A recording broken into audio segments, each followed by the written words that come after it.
Vancouver, Canada at the age of 5. My English was pretty terrible, and I had a hard time fitting in. To make matters even worse, when I was in 3rd grade, my school decided that my current grade level was too easy for me. So they made me and a couple of Chinese kids skip a grade without permission, and I ended up in 4th grade. And trust me, it was a lot worse than I expected. The kids in 4th grade were really mean, and they loved to stereotype. The first day of school in 4th grade could be described more as a nightmare. I was asked questions such as, "So you're Chinese, right? Do you eat lots of rice?" "I have a cousin who has another friend who's Chinese. Do you know him?" And one of the worst things was asked at lunchtime. "So I know you're Chinese and everything, and you don't eat a lot of Western food. So I was wondering if I could make friends with you if I let you try my sandwich." And he said, "You've probably never seen it before, so I'm just going to explain it to you.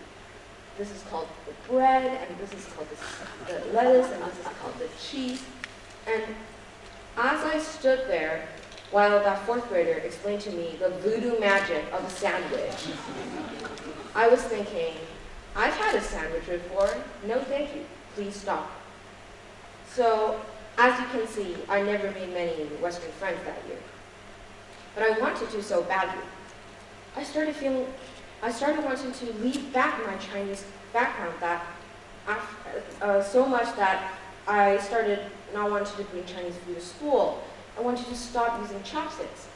I even started forcing myself to be interested in things that the other Western kids in my grade were interested in, but I wasn't really interested in, like maybe superhero comics. And I did all of this just to try to fit in with the other Western kids in my grade. But what's interesting is, when those 4th graders categorized me as a Chinese stereotype, they never really intentionally do it. They did it because they grew up knowing and learning about these stereotypes. So they automatically applied them to me when they saw me at first. In fact, all of us here have done this at some point in our lives. When you meet someone for the first time, you won't automatically know what they're interested in or what kind of person they're like. So we use stereotypes to get a good shot at guessing what that person is like. But sometimes when these stereotypes are not used properly, they can harm that person you're trying to meet instead of help you. Here's a little riddle for you guys. What's something that can save you but can also kill you? Your mom. No. Keep guessing.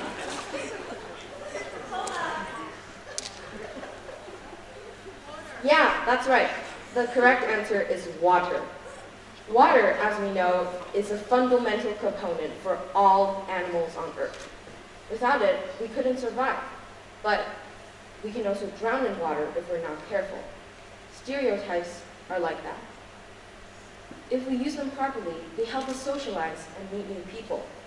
But they can also harm that person if we're not careful. The real problem actually appears when you permanently categorize someone with a stereotype. The 4th graders in my grade did get to know me after a while, but they still stereotype me. Stereotypes can be really helpful at times, but they can also be harmful. Anyways, when I was being reduced to stereotype in my old Canadian school, and if I didn't do the opposite of that stereotype, I felt like I was being excluded. All of a sudden, I wanted to leave my Chinese background behind.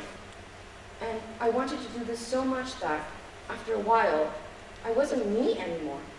I just wanted to be Western so badly. But after coming to NIS, I've been starting to feel a lot more included by everyone. I think this is because a lot of IB schools nowadays, like NIS, start teaching their students from a young age on to accept everyone. Being in an inclusive community meant that I could take anything out of my backpack and lunchbox without having to feel ashamed about it.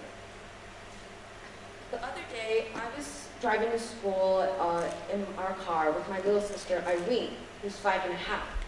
And she started singing a song about how girls can do boy things like fight fires when we grow up, and how boys can also do girl things like wear pink or wear a dress.